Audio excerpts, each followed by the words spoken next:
ಎಲ್ಲ ಪುಸ್ತಕ ಪ್ರೇಮಿಗಳಿಗೆ ನಮಸ್ಕಾರಗಳು. ನಮ್ಮ ಸುತ್ತಲೂ ಹಲವಾರು ಘಟನೆಗಳು ನಡೀತಲೇ ಇರುತ್ತವೆ. ಅದನ್ನು ನೋಡಿ ನಮ್ಮ ಮನಸ್ಸು ಭಾರವಾಗುವುದು ಮಾತ್ರವಲ್ಲ, ಧನಾತ್ಮಕವಾಗಿ ಉಳಿಯುವ ನಮ್ಮ ಪ್ರಯತ್ನವೂ ವ್ಯರ್ಥವಾಗುತ್ತದೆ. ಅಂಥ ಪರಿಸ್ಥಿತಿಯಲ್ಲಿ ನಮ್ಮ ಮನಸ್ಸು ನಾವೀಗ ಇರುವುದು ಕಲಿಯುಗದಲ್ಲಿ ಎಂಬುದು ನೆನಪಿಸುತ್ತದೆ. ಇದು ಕಲಿಯುಗದಲ್ಲಿ ಸಾಮಾನ್ಯ ಎಂಬುದನ್ನು ಕೂಡ ತಿಳಿಸುತ್ತದೆ. ಕಲಿಯುಗದಲ್ಲಿನ ಮಳೆಯ ಬಗ್ಗೆ ವಿಷ್ಣು ಪುರಾಣದಲ್ಲಿ ಏನೆಂದು ಉಲ್ಲೇಖಿಸಲಾಗಿದೆ, ಕಲಿಯುಗಕ್ಕೂ ಮಳೆಗೂ ಇರುವ ಸಂಬಂಧದ ಕುರಿತು ಈ ವಿಡಿಯೋದ ಮುಖಾಂತರ ತಿಳಿದುಕೊಳ್ಳೋಣ. ಕೆಲವೊಮ್ಮೆ ನಾವು ಪ್ರತಿನಿತ್ಯದ ಜೀವನದಲ್ಲಿ ಕೆಲವೊಂದು ಘಟನೆಗಳನ್ನು ಅನುಭವಿಸುತ್ತೇವೆ, ನೋಡುತ್ತೇವೆ ಅಥವಾ ಕೇಳುತ್ತೇವೆ. ಇಂಥ ಘಟನೆಗಳು ನಮಗೆ ದುಃಖವನ್ನು ನೀಡಬಹುದು ಅಥವಾ ದುಃಖದ ಘಟನೆಗಳು ನಮ್ಮ ಮನಸ್ಸಿಗೆ ಅಶಾಂತಿಯನ್ನು ನೀಡಬಹುದು. ಇವುಗಳನ್ನು ನೋಡಿದಾಗ ನಮಗೆ ಜಗತ್ತೇ ಸರಿಯಿಲ್ಲ, ಜಗತ್ತಿಗೆ ಏನೋ ಆಗುತ್ತಿದೆ, ಜಗತ್ತು ವಿನಾಶದತ್ತ ಸಾಗುತ್ತಿದೆಯೇ ಎನ್ನುವ ಸಾವಿರಾರು ಪ್ರಶ್ನೆಗಳು ಮೂಡುತ್ತವೆ. ವಿಷ್ಣು ಪುರಾಣದ ಪ್ರಕಾರ ಇಂದು ಜಗತ್ತಿನಲ್ಲಿ ನಡೆಯುತ್ತಿರುವ ಘಟನೆಗಳು ಕಲಿಯುಗದ ಪರಿಣಾಮಗಳಾಗಿವೆ ಎಂದು ಹೇಳಲಾಗಿದೆ.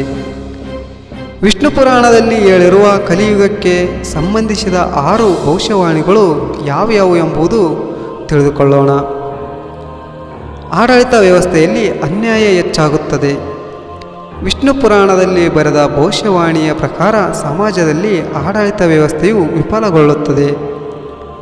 ನ್ಯಾಯಕ್ಕಾಗಿ ಮೊರೆ ಇಡುವ ಜನರು ಎಲ್ಲೆಡೆ ಅನ್ಯಾಯವನ್ನು ಕಾಣುತ್ತಾರೆ. ಅನ್ಯಾಯಕ್ಕೆ ಒಳಗಾದ ಜನರ ಮಾತುಗಳು ಆಡಳಿತ ವ್ಯವಸ್ಥೆಯನ್ನು ತಲುಪುವುದಿಲ್ಲ. ಅವರ ಮಾತಿಗೆ ಅವಮಾನವೇ ಮೊದಲು ಕೂತಿರುತ್ತದೆ. ಆಡಳಿತ ವ್ಯವಸ್ಥೆಯನ್ನು ನಡೆಸುತ್ತಿರುವ ಉನ್ನತ ವ್ಯಕ್ತಿ ಅನಗತ್ಯ ವಿಷಯಗಳತ್ತ ಗಮನ ಹರಿಸುವುದರಿಂದ ರಾಜ್ಯದಲ್ಲಿ ಅಶಾಂತಿ ವಾತಾವರಣ ನಿರ್ಮಾಣವಾಗುತ್ತದೆ ಎಂದು ಹೇಳಲಾಗಿದೆ. ಅತಿಯಾದ ಬಿಸಿಲು ಮತ್ತು ಮಳೆಯ ಬಗ್ಗೆ ನೋಡುವುದಾದರೆ ವಿಷ್ಣು ಪುರಾಣದ ಭವಿಷ್ಯವಾಣಿಯ ಪ್ರಕಾರ ಜಗತ್ತಿನಲ್ಲಿ ಶಾಖವು ತುಂಬ ತೀವ್ರವಾಗಿರುತ್ತದೆ. ಬೆಳೆಗಳು ಸುಟ್ಟು ಹೋಗುತ್ತವೆ. ಕಾಡುಗಳಲ್ಲಿ ಇದ್ದಕ್ಕಿದ್ದಂತೆ ಬೆಂಕಿ ಕಾಣಿಸಿಕೊಳ್ಳುತ್ತದೆ. ಜನರು ಎಷ್ಟೇ ತಂಪಾದ ವಾತಾವರಣದಲ್ಲಿ ಕೂತರೂ ಅವರ ದೇಹದಿಂದ ಬೆವರಿನ ಹನಿಗಳು ಬೀಳುತ್ತಿರುತ್ತವೆ. ಅಂಥ ತೀವ್ರತರವಾದ ಶಾಖದ ನಂತರ ಮಳೆಯೂ ಸಹ ತನ್ನ ಉಗ್ರ ಸ್ವರೂಪವನ್ನು ಪಡೆದುಕೊಳ್ಳುತ್ತದೆ ಮತ್ತು ಪ್ರಪಂಚದ ಪ್ರತಿಯೊಂದು ಪ್ರದೇಶದಲ್ಲೂ ಭಾರೀ ಮಳೆಯಾಗುತ್ತದೆ. ಇದರಿಂದಾಗಿ ಅನೇಕ ಪ್ರದೇಶಗಳು ಜಲಾವೃತವಾಗುವ ಪರಿಸ್ಥಿತಿ ಇರುತ್ತದೆ. ಪ್ರವಾಹ ಪರಿಸ್ಥಿತಿ ಉಂಟಾಗುತ್ತದೆ. ಇದರಿಂದ ಜನರು ಸಾಯುತ್ತಾರೆ ಮತ್ತು ಜನರ ಆಸ್ತಿ ನಾಶವಾಗುತ್ತದೆ. ಅದೇ ಸಮಯದಲ್ಲಿ ಮಳೆಯ ನಂತರ ಕಠಿಣ ಚಳಿಗಾಲವು ತನ್ನ ಉತ್ತುಂಗವನ್ನು ದಾಟುತ್ತದೆ. ಇನ್ನೊಂದು ಅಂಶ ನೋಡುವುದಾದರೆ ಜಗತ್ತಿನಲ್ಲಿ ಘೋರ ಅಪರಾಧಗಳು ಹೆಚ್ಚಾಗುತ್ತವೆ.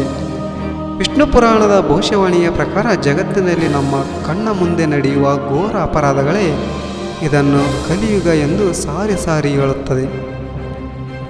ಎಲ್ಲಿಂದರಲ್ಲೇ ಕೊಲೆ, ಕಳ್ಳತನ, ದರೋಡೆ, ಮಹಿಳೆಯರ ಮೇಲೆ ಅತ್ಯಾಚಾರಗಳು ಹೆಚ್ಚಾಗುತ್ತಲೇ ಇರುವುದರಿಂದ ಸುತ್ತಲೂ ಅಶಾಂತಿಯ ವಾತಾವರಣ ನಿರ್ಮಾಣವಾಗುವುದು.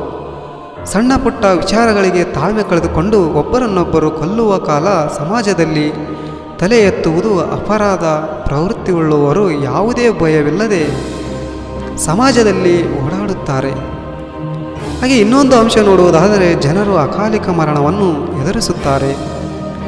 ವಿಷ್ಣು ಪುರಾಣದಲ್ಲಿ ಬರೆದ ಭವಿಷ್ಯವಾಣಿಯು ಪ್ರಕಾರ ಜಗತ್ತಿನಲ್ಲಿ ಪ್ರವಾಹ ಮತ್ತು ಬರಗಾಲದ ಪರಿಸ್ಥಿತಿ ಒಂದರ ಮೇಲೊಂದು ಸಂಭವಿಸುತ್ತಲೇ ಇರುತ್ತದೆ.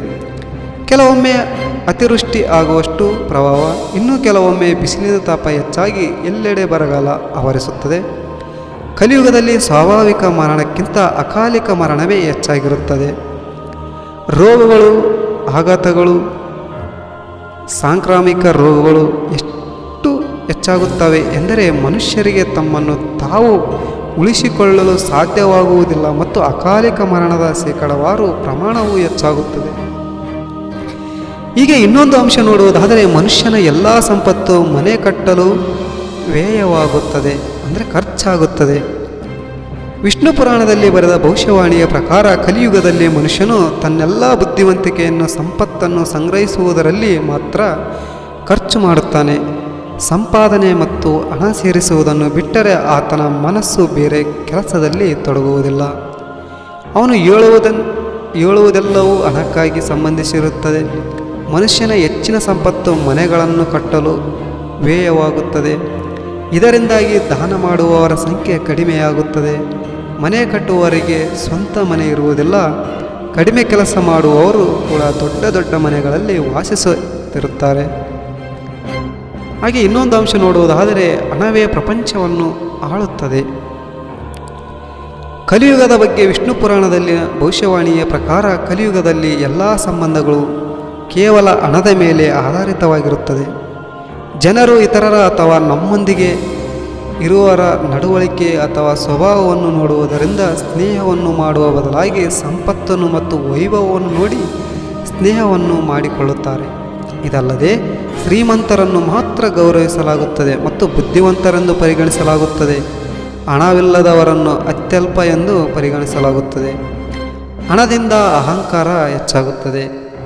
ಇದೇ ಥರದ ವಿಡಿಯೋಗಾಗಿ ನಮ್ಮ ಚಾನಲನ್ನು ಸಬ್ಸ್ಕ್ರೈಬ್ ಮಾಡಿ ಹಾಗೂ ಎಲ್ಲರಿಗೂ ಹೃದಯಪೂರ್ವಕ ಧನ್ಯವಾದಗಳು.